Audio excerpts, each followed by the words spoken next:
We must remember that marriage is a union. We're living our best life. My husband then lost his job. It definitely bruised his ego because honestly, like, I'm not about the broke life. It's not for me.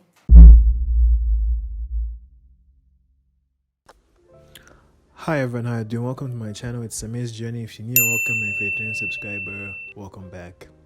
So yesterday I was scrolling through YouTube and on my homepage there was a video that was recommended to me by YouTube. It's called After the Vows. So it's a show where guests and the host discuss different topics about marriage. So in this episode I watched season 1, episode 1. It was about finances because they're very, very important in marriage and also just in daily life, whether you're single, taken, relationship, whatever. It's very, very important, like for yourself. So then there was a question that was asked, like, should married couples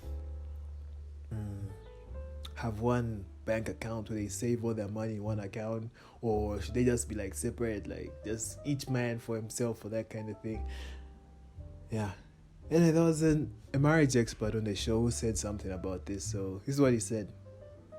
We must remember that marriage is a union. That's the agreement. It's a union. It's not you and me. It's a union. And one of the benefits of that union is being able to pool resources. And that includes financial resources. So as a family, we need to be clear about what is it that we're trying to achieve as a family. And then we pull our resources towards that. Okay, so let's get into it. So the guests on this show, we have one lady who is a divorced woman, and we have a couple. So they all had these financial issues in their marriages, and for the divorced woman, finances were one of the things that caused her marriage to fail, divorce and all that stuff. So in her case, it was more of like, when they first got married, she was making more money than her husband. But then as time went on, her husband started making more money than her. So then her husband began to advise her to quit her job, maybe become a stay-at-home mom and just stay home, and I'll be the one bringing in the money and all that stuff. But then she's like, no way, you want me to be broke, then you having more money than me, that kind of thing. So that's one of the reasons that it strained the marriage and all that stuff. She didn't want the broke lifestyle, she said. Check. The same way I don't want the broke life, why should he have the rich life if that's not what he really wants? And honestly, finances was the biggest thing that broke our marriage. So then we have this other couple. They're married. But then 2 years into their marriage, her husband lost his job. And then it brought a lot of, chaos and confusion in their marriage and all that stuff. Because only the wife was working and it was strenuous. You just know, he couldn't provide for his wife. So it has that psychological effect on you, as a guy, when you're married, or even if you have a girlfriend, your girlfriend's making more money than you, or you're not even making money at all. It has that psychological effect. They used to argue a lot that small things would affect the whole marriage and all that stuff. So then during their marriage, the man, he lost his confidence, he lost his voice. It's that kind of thing where you had a meeting and because you don't work, you're broke, no one wants to listen to you. No one wants to listen to the broke person, right? Even having discussion, for example, there's a funeral and he can't say anything because people are hey, what are you going to contribute when you can't contribute nothing?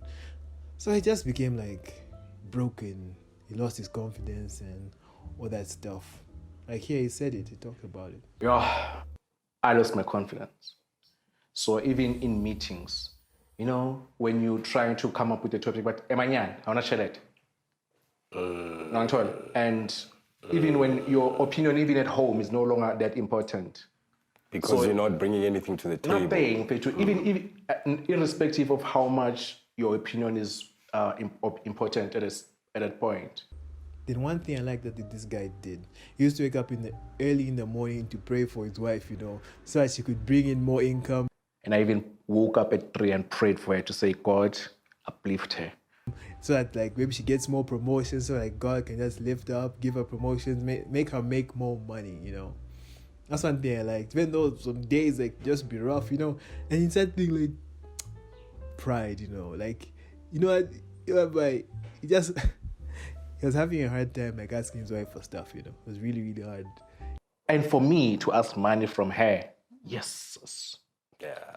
Yo, like me, the whole me, asking money from Image. Couldn't ask her for stuff because, you know, like your pride, you know, you just don't want to do it. Like, nah, I would rather not. But sometimes he just had to like ask her for some stuff, you know.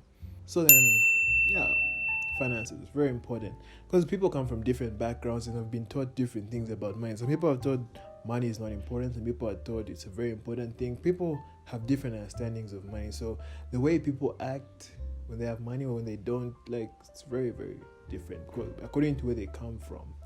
And you know, the lady who I talked about, the divorced lady, said something that was really important. Like sometimes, you know, partners try to change each other, but the thing is, it's really hard to change someone because both of you have different visions. You know, you're not seeing the same thing unless maybe you've talked about what you want, but people have different visions. Like you cannot see the vision that someone else has and they can't see what the vision that you have. So I found that to be a very important point. So you can check out the full video. I'm going to put the link in my description. And that's all from this video, folks. Remember to like, share, and subscribe. And I'll catch you in my next video. Peace.